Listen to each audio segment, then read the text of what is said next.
Welcome back to my channel now. We start season 7. I end this season Leon so. I'm standing in between two suits of armor, wearing a woolly jumper, staring into the middle distance. My life has got stranger with Tiffy in it. Have never been afraid of a strange life, but lately have grown rather comfortable. Set in my ways, as Kay used to say. Can't stay that way for long with Tiffy around. She's helping Catherine style us models. The other two are waif-like teens. Martin is staring at them as if they're edible. They're nice, but conversation dried up after we caught up on this year's bake-off, and I'm now just counting down the minutes until Tiffy next gets to come over and adjust my woolly jumper in indiscernible ways that, I'm pretty sure, are just excuses to touch me. Lordy Lord Illustrator flits around set. He is a pleasant posh gentleman. His castle is a little ramshackle, but it has rooms and suitably epic views, so everyone seems happy, except Martin. I joked with Tiffy about plotting his downfall, but when he's not salivating over the other models, he looks as if he's trying to work out the easiest way to push me off the battlements. Can't figure it out. Nobody here knows about Tiffy and me. We thought that was simplest. But I'm wondering if he's worked it out. If he does know, though, why would he care enough to glare at me so much? Well. I do as I'm told and stare in slightly different direction. I am just grateful to get away from the flat this weekend. Had a bad feeling Justin would appear. He will eventually. Clearly wasn't finished when he left last Saturday. And yet he's been quiet since. No flowers, no texts, no turning up wherever Tiffy is despite having no way of knowing where she might happen to be. Suspicious. I'm worried he is biding his time for something. Men like that don't go away after a little scare, try not to yawn, have been awake for many, many hours, with only small naps. I let my gaze drift in Tiffy's direction. She's in wellies and blue tie-dyed jeans, lounging sideways on an enormous Game of Thrones-style chair that stands in the corner of the armory and probably isn't intended for sitting on. Catch a glimpse of smooth skin as she shifts, her cardigan falling open. Swallow. Return gaze to particular bit of middle distance insisted upon by photographer Martin. All right, let's take a 20-minute break. I make a run for it before he can commandeer me into doing something other than talking to Tiffy. So far, have had to spend my breaks moving ancient weaponry, hoovering up errant straw, and checking tiny grays on finger of one of the waif-like models. On approaching Tiffy's throne chair, what is that man's problem with me? Tiffy shakes her head and swings her legs around to get up. Tiffy, really, I have no idea. He's even more of a dick to you than the rest of us, though, isn't he? Rachel, in a hiss, from behind me, run. Flee. Incoming. Tiffy doesn't need telling twice. She grabs my hand and drags me away in the direction of the front hall, gigantic stone cavern with 3 staircases. Catherine, shouting after us, "Are you leaving me to deal with him on my own?" Tiffy, bloody hell, woman. Just imagine he's a Tory MP in the 70s, all right? I don't turn around to see Catherine's reaction, but can hear Rachel's snort of laughter. Tiffy pulls me into ornate nook that looks as if it might once have housed a statue, and kisses me hard on the mouth. Tiffy, all this staring at you all day. It's unbearable. And I am viciously jealous of everyone else getting to do it too. Feels like sipping something warm, spreads downwards from my chest, pulls my lips into a smile. Don't know quite what to say, so kiss her instead. Her body presses mine against the cold stone wall, her hands twining around my neck. Tiffy, against my mouth. Next weekend. Me. I am busy kissing. Tiffy, it'll be just the two of us. Alone. In our flat. And if anyone interrupts us or drags you off to administer to an 18-year-old's scratched finger, I will personally have them executed. Pauses. Tiffy, sorry. This whole castle setting is clearly getting into my head. Pull back, search her face. Have I not told her? I must have told her. Tiffy, what? What is it, Emmy? Richie's trial is on Friday. Sorry. I'm staying at Mam's for the weekend afterwards. Didn't I tell you? Feel a familiar fear. This will be the start of an unpleasant conversation. Have forgotten to tell her something. Am changing her plans. Tiffy, no. Are you serious? Stomach writes. Reach to pull her in again, but she bats my hands away, eyes wide. Tiffy, you didn't tell me.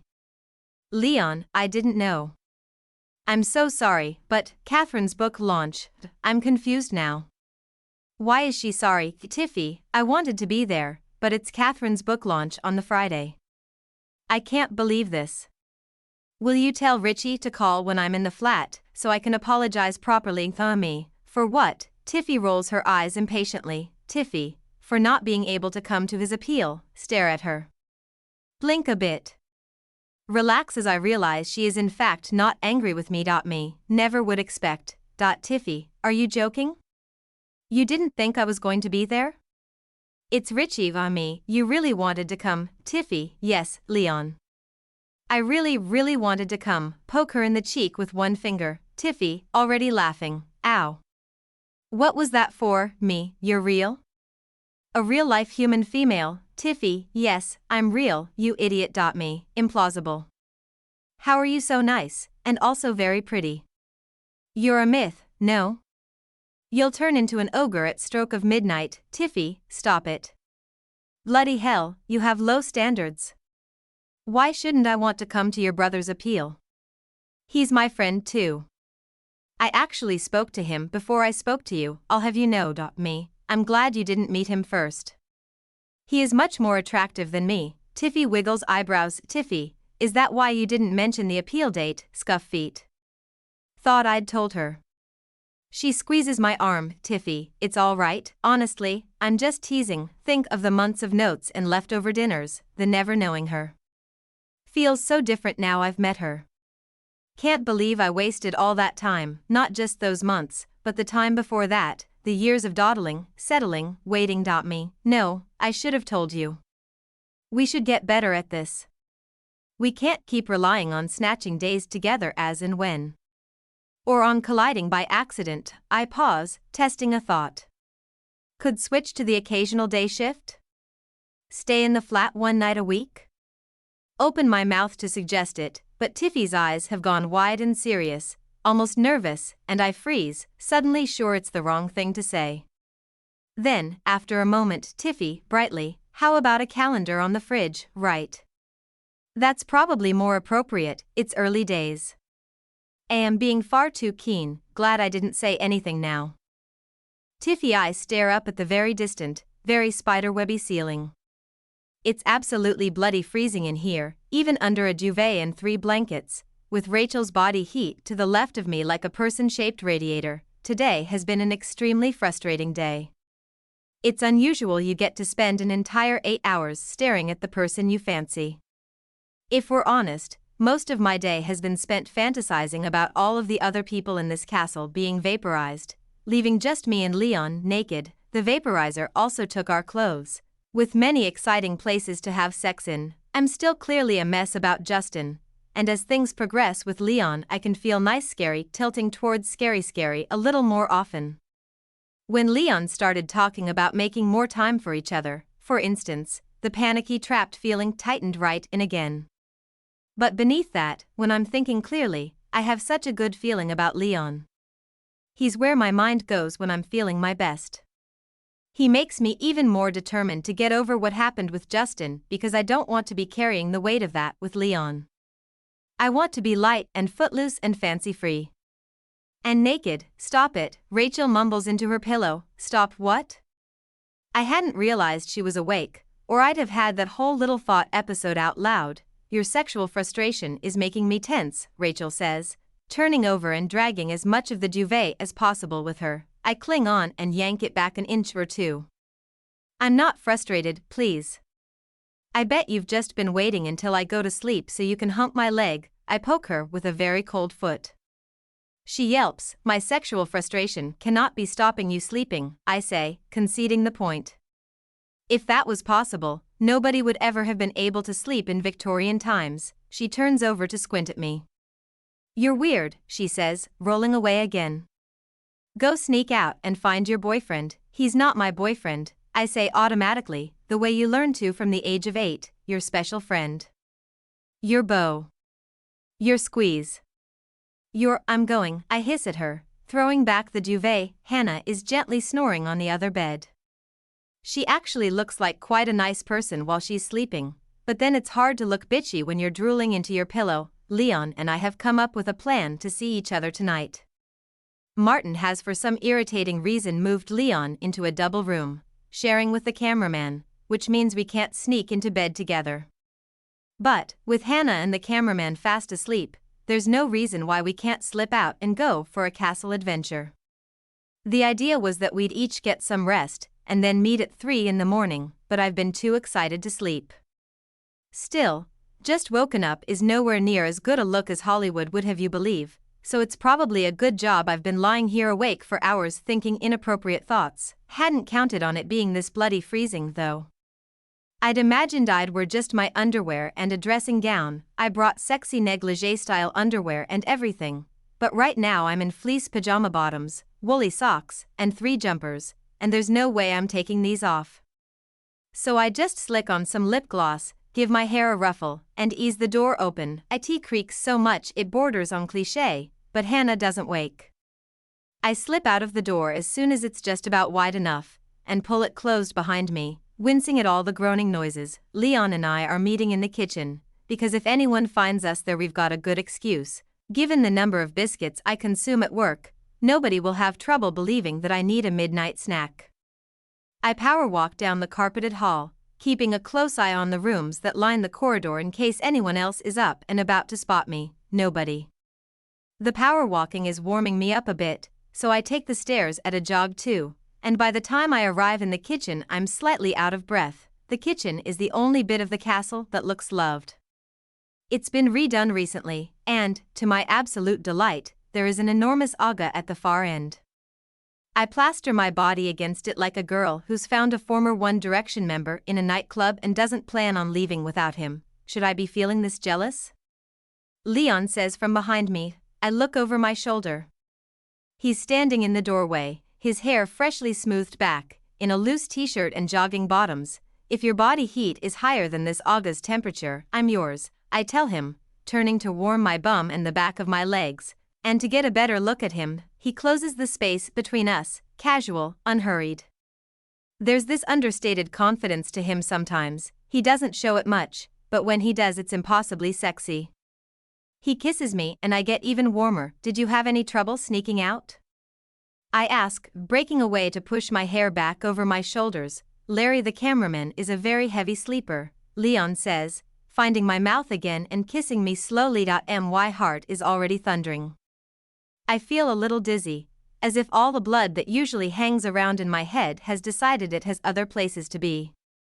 Our lips barely parting, Leon lifts me up so I'm sitting on the aga warming plate, and I wrap my legs around him, linking my ankles behind his body. He presses against me. I become gradually aware of the heat from the aga working its way through my flannel pajama bottoms and beginning to scald my bum. Bernie, I say, pushing forward so Leon takes my weight. He lifts me up, koala bear style, and moves me to the sideboard instead, his lips slowly beginning to trace patterns all over me, neck and chest, lips again, neck, collarbone, lips. My head is starting to spin, I'm barely thinking. His hands find the narrow opening between my jumpers and pajama bottoms, and then his hands are on my skin, and barely thinking becomes not thinking at all. Is it bad to have sex on surface where other people prepare food? Leon asks, pulling away, breathless. No. It's just clean. Hygienic, I say, pulling him back to me. Good, he says, and suddenly all my jumpers are off in one go. I'm not cold at all any longer. In fact, I could do with wearing fewer clothes. Why the hell didn't I wear the negligee? I yank off Leon's t-shirt and tug at the waistband of his jogging bottoms until he slips those off too. As I slide my body up against his, he pauses for a moment. Okay, he asks hoarsely. I can see the control he's taking to ask the question. I answer with another kiss. Yes, he says, mouth against mine. This means okay? Yes. Now stop talking, I tell him, and he does as he's told. We're so close. I'm almost naked, he's almost naked, my head is full of Leon. This is it. It's happening.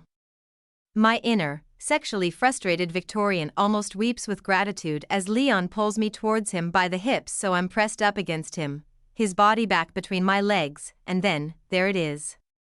The remembering, I stiffen. He doesn't clock it at first, and for 3 deeply horrible seconds his hands are still moving over my body, his lips still pressed hard against mine. It's very hard to describe this feeling. Panic, perhaps, but I'm completely immobile and feel strangely passive. I'm frozen, trapped, and have the odd sensation that some crucial part of me has detached itself. Leon's hands slow, coming to a halt on either side of my face. He lifts my head gently to look at him. Ah, he says. He disentangles himself from me just as I begin to shake all over. I can't seem to get that part of me back. I don't know where this feeling came from. One moment I was about to have the sex I'd been fantasizing over all week, and the next I was remembering something. A body that wasn't Leon's, hands that were doing the same thing, but I didn't want them there. You want space, or a hug? He asks simply, standing a foot away from me now. Hug, I manage. He gathers me to him, reaching for the heap of jumpers on the counter as he does so. He drapes one over my shoulder and cuddles me close, my head pressed against his chest. The only giveaway of how frustrated he must be feeling is the thud-thud of his heartbeat in my ear. I'm sorry, I mutter into his chest. You never should be that, he says. Not sorry. Okay? I smile shakily, pressing my lips to his skin. Okay, Leon. I am not usually an angry person. I am generally mild-mannered and hard to rile. It's always me who stops Richie fighting, usually on behalf of a woman, who may or may not need any assistance. But now something primal seems to be happening, and it's taking enormous effort to keep my body relaxed and movements gentle. Hostile posture and tenseness will not help Tiffy, but I want to hurt him. Really. Don't know what he did to Tiffy, what in particular triggered her this time, but whatever it was, it has hurt her so much she's trembling all over like a kitten come in from the cold. She surfaces, wiping her face. Tiffy, sore am. I mean. Hi. Me, hi. You want a tea? She nods. Don't want to let go of her, but holding on after she's expecting me to is probably a bad plan. Dress again and head to kettle. Tiffy, that was. Wait. Kettle begins to boil, just a quiet rumble. Tiffy, that was really horrible. I don't even know what happened. Me, was it a new memory? Or something you've already talked through with the counselor? She shakes her head, frowning. Tiffy, it wasn't like a memory, it's not like something came into my mind's eye. Me, more like muscle memory. She looks up. Tiffy, yeah. Exactly, pour the teas. Open fridge for milk and pause.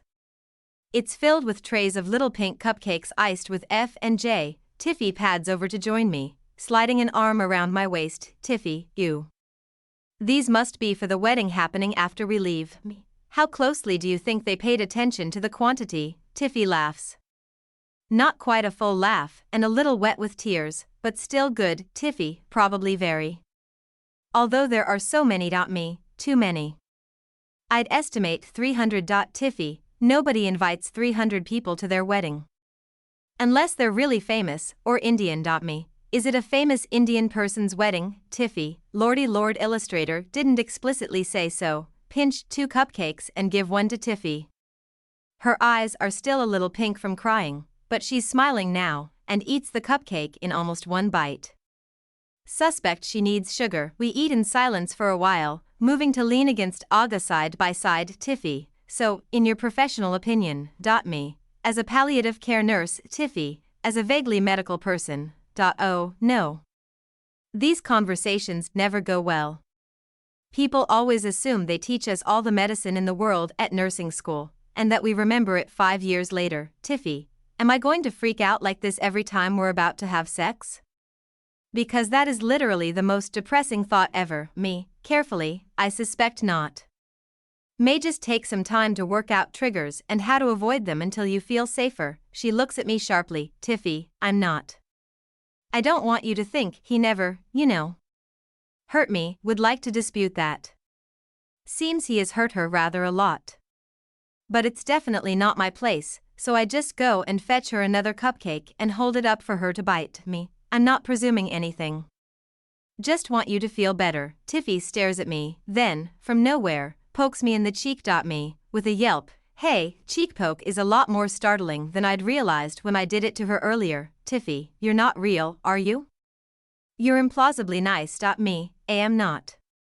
I'm a grumpy old man who dislikes most people. Tiffy, most, me. There are a small number of exceptions. Tiffy, how do you choose them? The exceptions, shrug, uncomfortable. Tiffy, really? Seriously? Why me, am?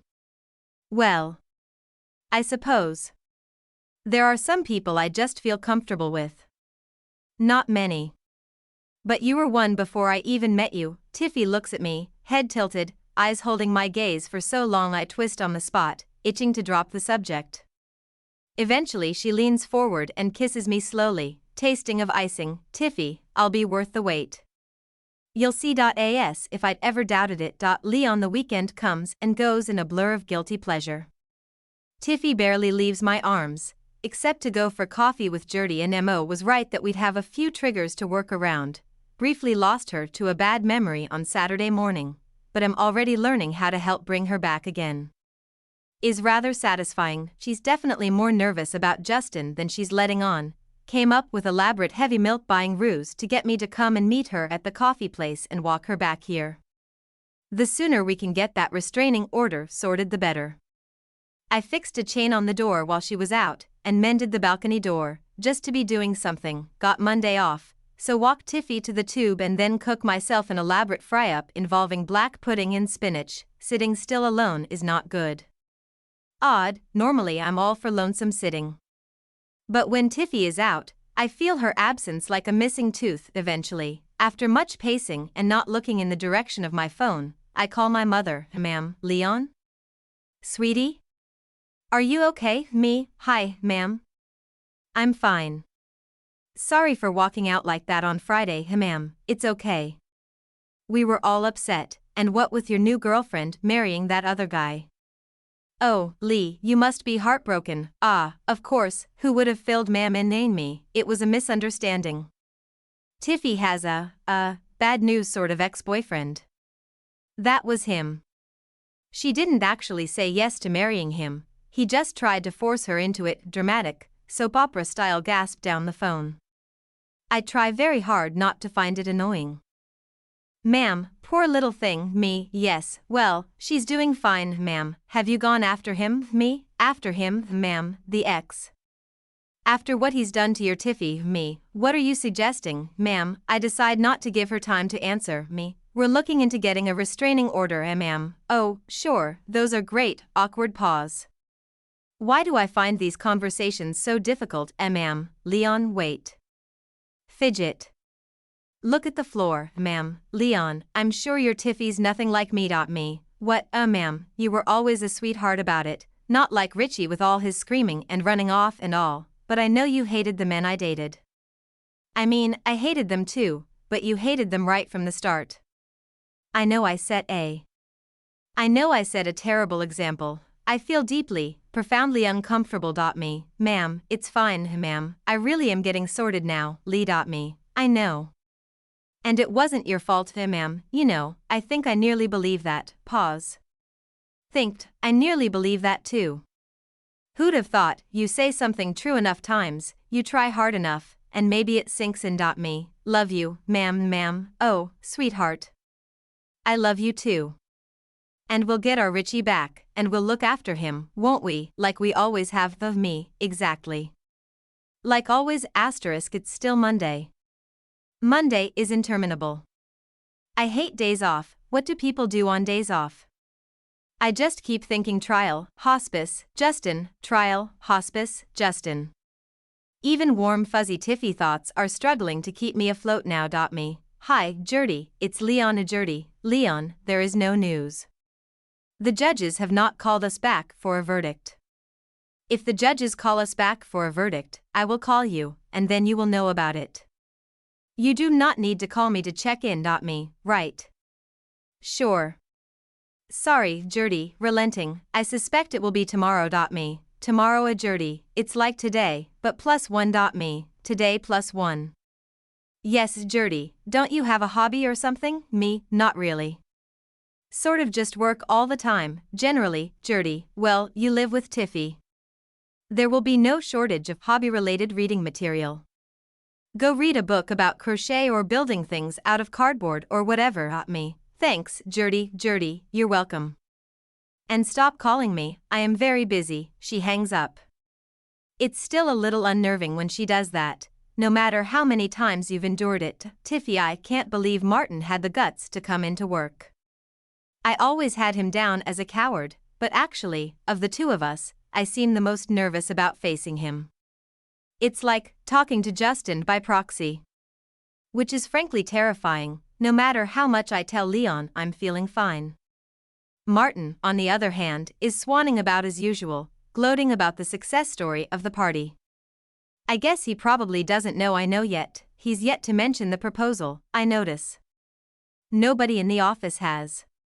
Rachel put out the memo that I wasn't actually engaged, which has at least saved me a morning of warding off congratulations. Rachel, 10:06, I could just walk over, kick him in the balls, and we'd be done with it. Tiffany, 10:07, tempting. Tiffany, 10:10, I don't know why I'm being such a wuss. I had this conversation totally planned out in my head yesterday. Seriously, I had some great one-line put-downs queued up. And now they've just gone, and I feel a bit freaked out. Rachel, 10:11, what would someone who isn't MO say, do you reckon? Tiffany, 10:14, Lucy? She'd tell me it's natural to be freaked out after what happened on Friday, I guess. And that talking to Martin feels a bit like confronting Justin. Rachel, 10:15, right, I can see that, except Martin is Martin. Weedy, petty, malicious Martin. Who kicks my chair and undermines you in meetings and kisses the head of PR's arse like it's Megan Fox's face. Tiffany, 10:16, you're right. How can I possibly be afraid of Martin? Rachel, 10:17, want me to come with you? Tiffany, 10:19, is it pathetic if I say yes? Is Rachel, 10:20, it would make my day. Tiffany, 10:21, then yes. Please, we wait until the morning team meeting is over. I grit my teeth through all the congratulations Martin gets for the party. A few curious glances are shot in my direction, but it's glossed over. I flush with shame anyway. I hate that everyone in this room knows that I have ex-boyfriend drama. I bet they're all concocting their own outlandish reasons why I am no longer engaged, and not one of them has come up with the truth. Rachel grabs my hand and squeezes it tightly, then gives me a little shove in Martin's direction as he gathers up his notebook and papers. Martin, can we have a word?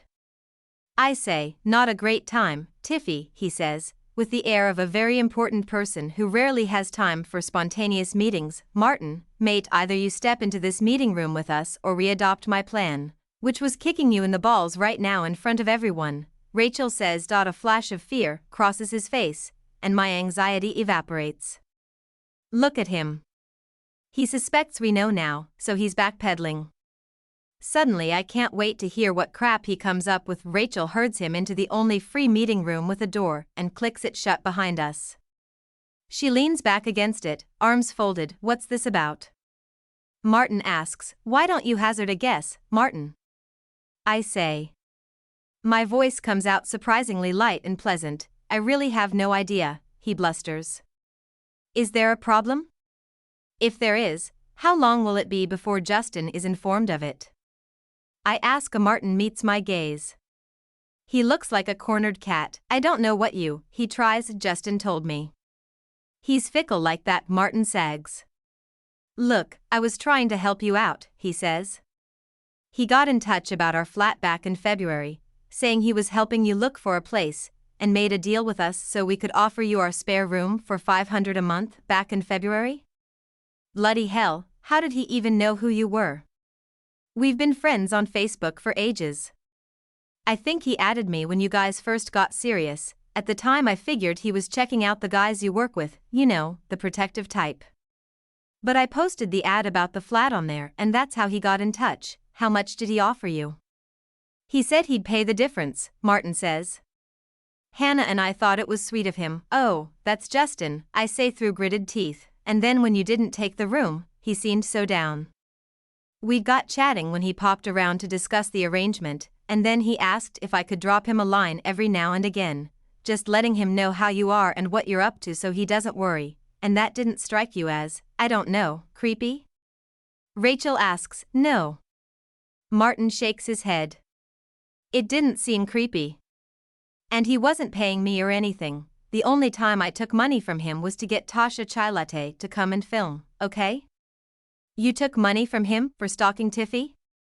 Rachel says, visibly swelling with rage. Martin cringes, hang on.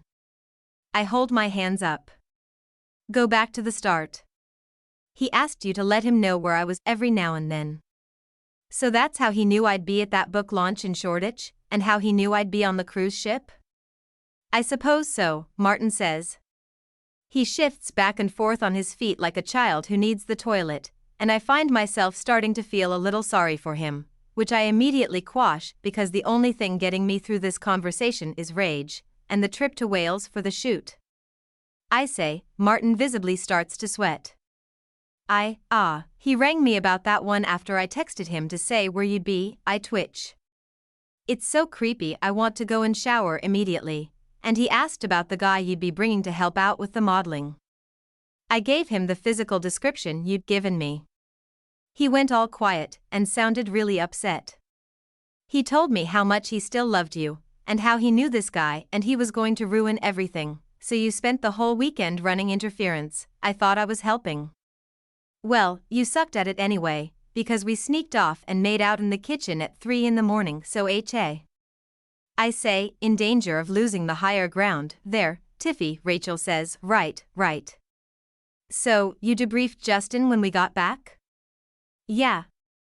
He wasn't that happy with how I'd handled things. Suddenly I felt really bad, you know? I hadn't done enough. Oh, this man is good, Rachel says under her breath. Anyway, then he wanted to plan this big proposal. It was all very romantic, especially the part where he paid you to get Tasha Chai Latte to film it. I say, he said he wanted the whole world to see it. Martin protests, he wanted Leon to see it. How much did that even cost? I should have known it couldn't have come out of the book's budget, 15,000, Martin says sheepishly. And 2 for me for organizing, 17,000 pounds? Rachel shrieks. My God. And a bit left over, so I got Catherine that limo, in case it would persuade her to do that interview with Piers Morgan. I just figured Justin must really love you, Martin says. No, you didn't, I tell him flatly. You didn't really care. You just wanted Justin to like you. He has that effect on a lot of people. Has he contacted you since he proposed to me? Martin shakes his head, looking nervous. I figured from the way you left the party that it hadn't exactly gone as he'd hoped. Do you think he'll be mad at me? Do I think I take a deep breath? Martin. I do not care if Justin is mad at you. Soon, I will be taking Justin to court for harassment or stalking. Once my lawyer has got around to figuring out which of those she likes better. Martin goes even paler than he usually is, which is saying something. I'm surprised I can't see the whiteboard through him. So you'd be prepared to testify? I say briskly, what? No. Why not? Well, this would be very embarrassing for me, and this is a really important time at work. You are a very weak man, Martin, I tell him. He blinks. His lip shakes a little. I'll think about it, he says eventually. Good. See you in court, Martin. I sweep out of the room with Rachel in tow, and as I head to my desk I feel exhilarated. Particularly as Rachel is quietly but unmistakably humming Eye of the Tiger as we walk through the office. The world seems like a slightly brighter place after the Martin showdown. I sit up taller and decide I'm not ashamed about what happened at the party. So my ex-boyfriend proposed to me and I said no, so what? Nothing wrong with that. In fact, Ruby gives me a silent high five on my way to the bathroom mid-afternoon. And with Rachel sending me girl power songs every 15 minutes I start to feel quite empowered about it all. It takes enormous effort to concentrate on work, but in the end I manage it. I am researching a new trend in cupcake icing when I get the call. Almost instantly, I realized that I will always remember this website about icing bag nozzles. It's that kind of call. Tiffy, says Leon. Yeah? Tiffy, Leon, are you okay? My heart is pounding. He's out. He's a Richie. Oh my God. Say it again. Richie is out. Not guilty. I let out a shriek that sends every single person in the office staring my way. I make a face and cover the phone for a moment. Friend won the lottery. I mouth to Francine, the nearest nosy person, and let her trundle off to spread that particular piece of news. If I don't nip this in the bud, they'll all think I'm engaged again. Leon, I don't even. I really thought it would be tomorrow. So did I. So did Gertie. So, is he just out? In the world? God, I can't imagine Richie out in the world. What does he even look like, by the way? Leon laughs, and the sound makes my stomach flip. He'll be at our place tonight. You can finally meet him. This is unbelievable, I know. I can't actually. I keep thinking it's a dream. I don't even know what to say. Where are you now? I ask, bouncing in my chair. I'm at work. Didn't you have the day off? Didn't know what to do with myself. You want to come down here after you finish? No worries if it's too out of your way. I'll be home by 7. I just thought, I'll be there at 5:30. Actually, I should come meet you. I can do it on my own. Really, I've had a good day. I can do it. See you at 5:30. Leon drift around wards, checking charts, giving fluids. Speak to patients and amaze myself by managing to sound normal and to talk about something other than the fact that my brother is finally coming home. Home, Richie is coming home. Keep rearing away from the thought, the way I always had to. My mind pastes Richie back into my life, and then it jumps away as if it's touched something hot, because I'd never let myself finish that thought. It was too painful. Too hopeful, except now it's real. Will be real, in just a few hours' time. He'll meet Tiffy. They'll talk just like they do on the phone, only face to face, on my sofa. It's literally too good to be true. Until you remember that he should never have been in jail in the first place, of course, but even that thought can't kill the euphoria. I'm in the hospice kitchen making tea when I hear my name, on repeat, very loudly and getting louder all the time. Tiffy, Leon. Leon. Leon, I turn around just in time. She piles into me, rain-wet hair, pink cheeks, big smile. Me, whoa, Tiffy, very close to my ear. Leon, Leon, Leon, me, ouchie, Tiffy, sorry. Sorry. I just, me, are you crying, Tiffy, what? No me, you are. You are incredible. She blinks at me, surprised, eyes bright with happy tears. Me, you've never even met Richie. She links arms with me and spins me back to the kettle just as it boils. Tiffy, well, I've met you, and Richie's your little brother. Me, just to warn you, he's not that little. Tiffy reaches for the mug cupboard and pulls out 2, then rifles through the tea bags and pours the kettle as if she's been in and out of this kitchen for years. Tiffy, and anyway, I feel like I know Richie. We've talked tons of times. You don't have to meet face to face to know someone. Me. Speaking of, Tiffy, where are we going? Me, just come on. I want to show you something. Tiffy, tease. Tease. I pause and wait as she adds milk painstakingly slowly. She shoots a cheeky little glance over her shoulder. I immediately want to undress her. Me. Are we ready, Tiffy? Okay? We're ready. She hands me a mug and I take it, and the hand that offered it too. Almost everyone we pass along the corridor says, oh, hi, Tiffy, or you must be Tiffy, or oh my God, Leon really does have a girlfriend, but I am in too good a mood to find it annoying. Tug Tiffy back as she goes to open the door to Coral Ward. Me. Wait, just look through the window. We both lean in and Johnny White hasn't left his side since the weekend. Mr. Pryor is asleep, but still his papery, sun-blotched hand rests in Johnny White's palm. They've had 3 whole days together, more than JW could have hoped for, always worth walking through those doors. Tiffy, Johnny White the 6th was the real Johnny White? Is this literally the best day ever? Has there been some sort of announcement issued? An elixir in everyone's breakfast? A golden ticket in the cereal box? I kiss her firmly on the mouth. Behind us, one of the junior doctors says to another junior doctor, amazing, I always assumed Leon didn't like anyone who didn't have a terminal illness. Me, I think it's just a good day. Tiffy, well, I guess we are all overdue one. Tiffy, okay, how do I look? Relax, Leon says, lying back on the bed, one arm behind his head. Richie already loves you. I'm meeting a member of your family. I protest. I want to look good. I want to look smart and beautiful and witty, and maybe to channel a bit of Sookie in the earlier series of Gilmore Girls? I have no idea what you're talking about, I huff. Fine. M.O. Yeah? M.O. calls from the living room. Can you tell me if this outfit makes me look cool and sophisticated or tired and mumsy, please? If you're asking the question, lose the outfit, Gertie calls. I roll my eyes. I didn't ask you. You don't like any of my clothes anyway. That's not true, I like some of them. Just not in the combinations you choose to adopt. You look perfect, Leon says, smiling up at me. His whole face looks different today, like someone flicked a switch back there that I didn't even know about, and now everything is brighter. No, Gertie's right, I say, shrugging out of the wrap dress and reaching for my favorite green skinny jeans and a loose knit jumper.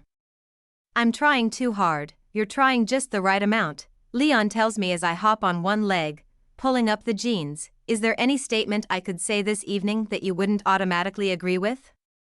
He narrows his eyes. A conundrum, he says. The answer is no, but saying that would mean I'd contradict myself. He agrees with everything I say, and he's so clever, too. I crawl across the bed to straddle him and kiss him, letting my body melt against his. When I pull back to put my top on, he protests, holding me close, and I smile, swatting his hands.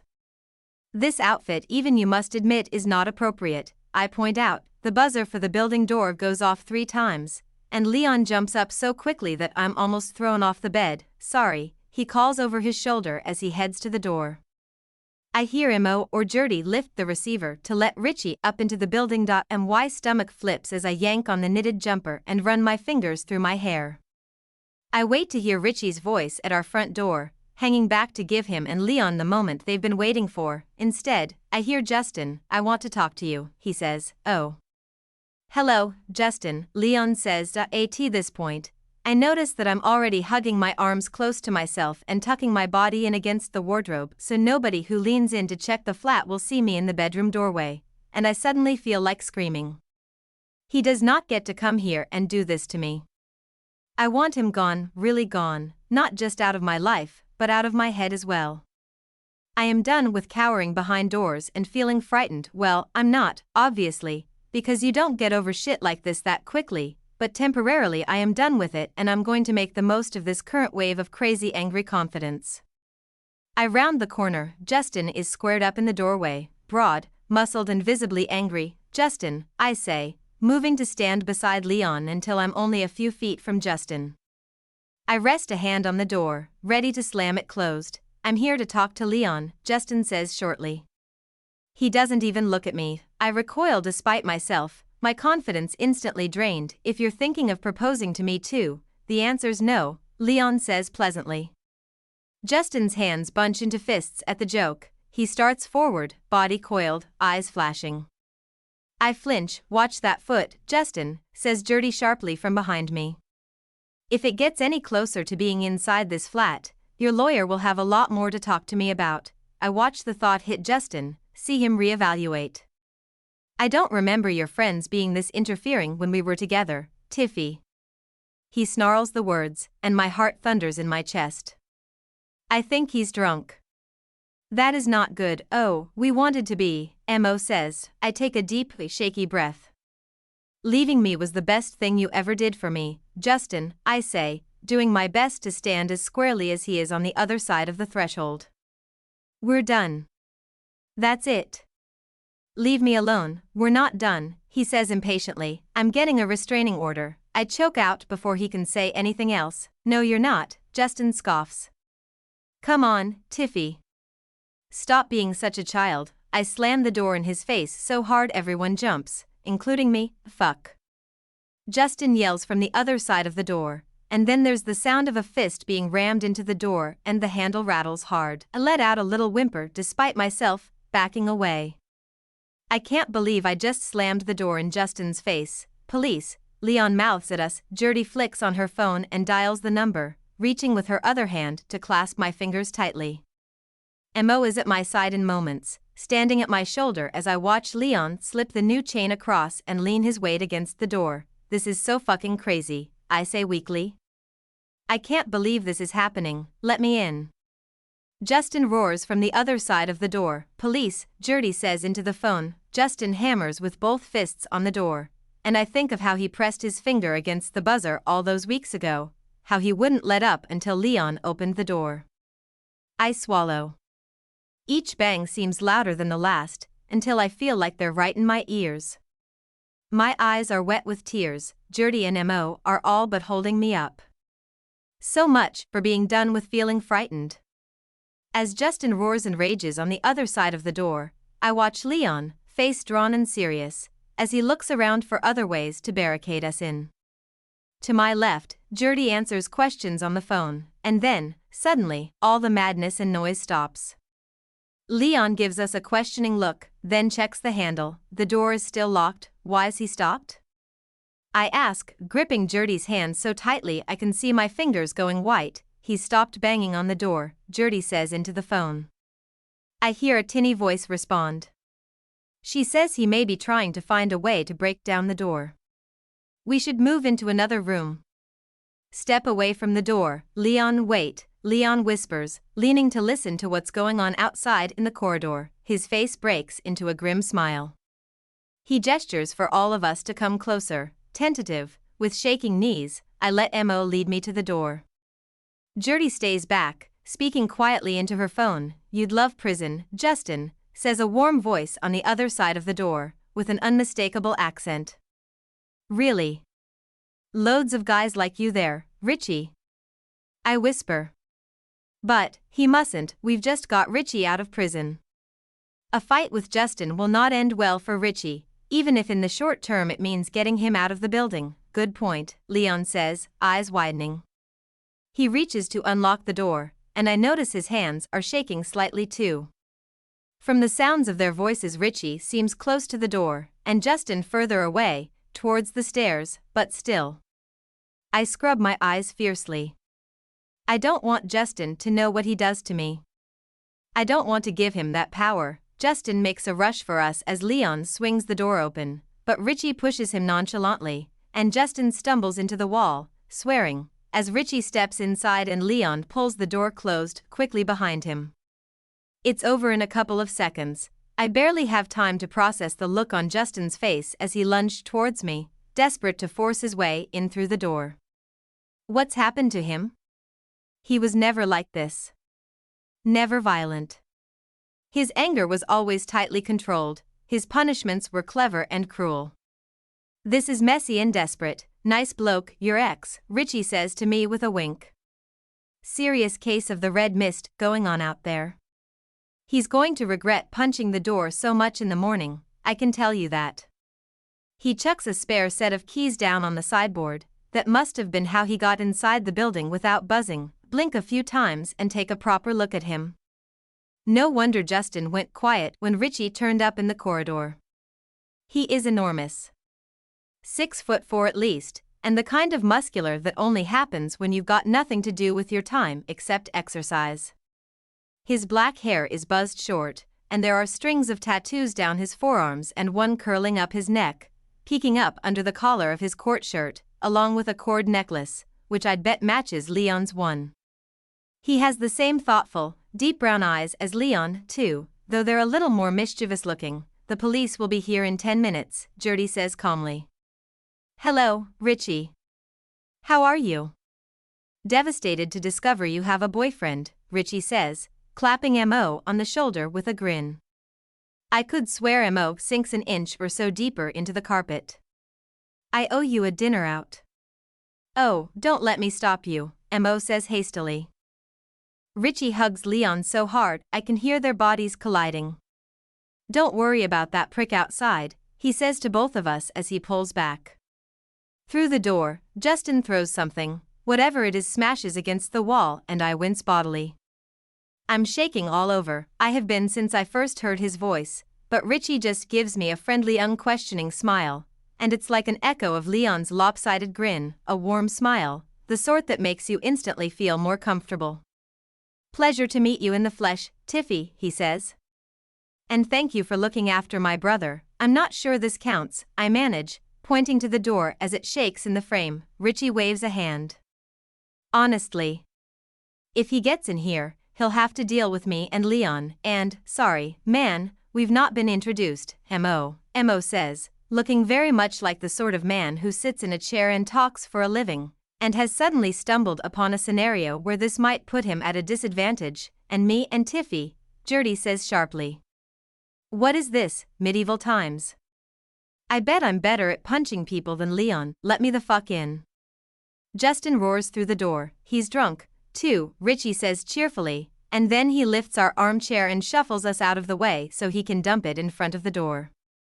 "There. No use us hanging about in here now, is there?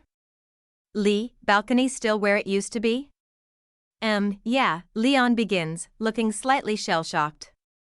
He's moved around to take Mo's place beside me, and I lean into his hand as he strokes my back, letting that sensation pull me together again. Every time Justin yells or thumps the door I flinch, but now that Richie is here weightlifting furniture, and Leon has his arm around me, the flinching is no longer accompanied by totally blinding fear and panic. Which is nice. Richie ushers us all out onto the balcony and shuts the glass door behind us. We barely fit. Gertie curls into Mo in one corner, and I fit myself in front of Leon in the other, leaving Richie most of the space, which is exactly what he needs. He breathes in and out deeply, beaming at the view from the balcony. "London," he says, spreading his arms out wide. "I've missed this. Look at it." Back in the flat, the door thuds over and over again. Leon pulls me tightly against him, burying his face in my hair and breathing warm, calming breaths against my neck, and we even get a great vantage point for when the police turn up, Richie tells us, turning to wink at me. "Didn't think I'd be seeing them again so soon, I have to say." "Sorry," I say, "miserable." "Don't be," Richie says firmly, in the same moment that Leon shakes his head into my hair, and Mo says, "Don't apologize, Tiffy." Even Gertie rolls her eyes in an affectionate sort of way. I look around at them all, huddled out on the balcony with me. It helps only a little, but I don't think anything could help more than a little right now. I close my eyes and lean into Leon, concentrating on my breathing the way Lucy told me to, and try to imagine that the banging noise is just that, a noise and nothing more. It'll stop eventually. Breathing deeply, Leon's arms around me, I feel a new sort of certainty settle. Even Justin cannot last forever. Leon, the police take Justin away. He's basically foaming at the mouth.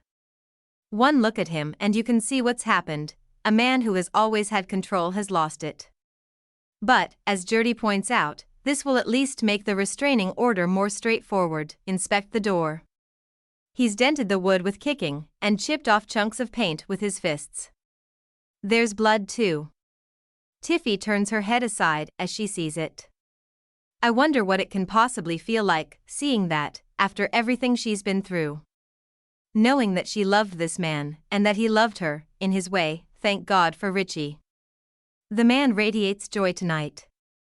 As Richie launches into yet another story about the lengths Bozo would go to for first dibs on the weights machine, I watch the color come back into Tiffy's cheeks, her shoulders lift, her lips slide into a smile. Better. I'm relaxing too, with each sign of improvement. I couldn't bear to see her that way, jumping, crying, afraid. Even watching Justin carted away by a police officer wasn't enough to ease the rage, but now, 3 hours post-police drama, we're scattered around the living room just like I imagined it. If you squinted, you'd hardly even notice that the evening I've been looking forward to for the last year was briefly interrupted by an irate man attempting to break and enter. Tiffy and I have taken the beanbag. Gertie has pride of place on the sofa, leaning up against Mo. Richie is ruling the room from the armchair, which hasn't quite returned to its usual place since it was used to blockade the door, so now just sits somewhere between the hall and the living room. "Richie," I called it. Just saying, Gertie, when, though? Because I called it too, but I don't believe you could have called it right from the Richie, from the moment Leon told me he was getting some woman in to sleep in his bed when he wasn't there, Gertie, not possible, Richie, expansively, come on.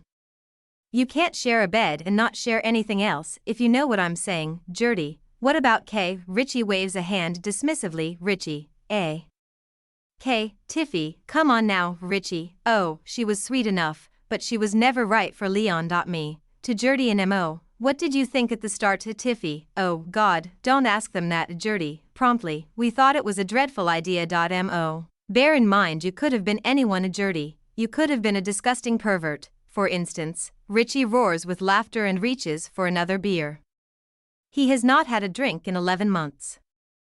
I consider telling him that his tolerance will not be what it once was, and then contemplate how Richie will react to this suggestion, almost certainly drinking more to prove me wrong, and decide not to bother. Mo. We even tried to give Tiffy money so she wouldn't do it, Gertie, which she said no to, obviously, Mo, and then it became clear that this was part of getting away from Justin, and we just had to let her do it her own way, Richie. And you didn't see it coming? Tiffy and Leon, Mo, no. To be honest, I didn't think Tiffy would have been ready for a guy like Leon yet. Me, what sort of guy is that? Richie, fiendishly handsome, me, gangly. Big-eared, Tiffy, Riley, he means a non-psychotic GUI. Well, yes. It takes a long time to escape from relationships like that, Gertie, briskly, no Justin-talk. Mo, sorry. I was just trying to say how well Tiffy did. How hard it must have been for her to break out of that before it became a pattern. Richie and I exchange glances. I think of ma'am. Gertie rolls her eyes. Gertie, honestly. Dating a counselor is dreadful, by the way. This man has no concept of lightheartedness, Tiffy, and you do. Gertie pokes Tiffy with one foot in response, Tiffy, grabbing the foot and pulling. Anyway, this is really what we want to hear about. You never did fill me in properly about you and Mo. How? When?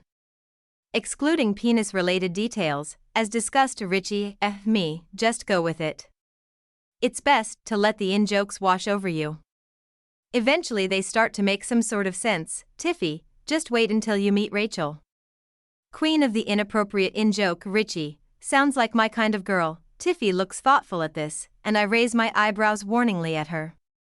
Bad idea to match-make Richie. As much as I love my brother, he does tend to break hearts. Me. Go on, Mo. Gertie, Mo. To Gertie, you tell it. Tiffy, no. Gertie's version will sound like something she'd read out in court. Mo. Give us the romantic version of events, please. Mo gives a sidelong look at Gertie to see how cross that's made her. Thankfully she's 3 glasses of wine in, and has just settled for glaring at Tiffy. Mo. Well, it started when we moved in together, Gertie. Although Mo was in love with me for ages before that.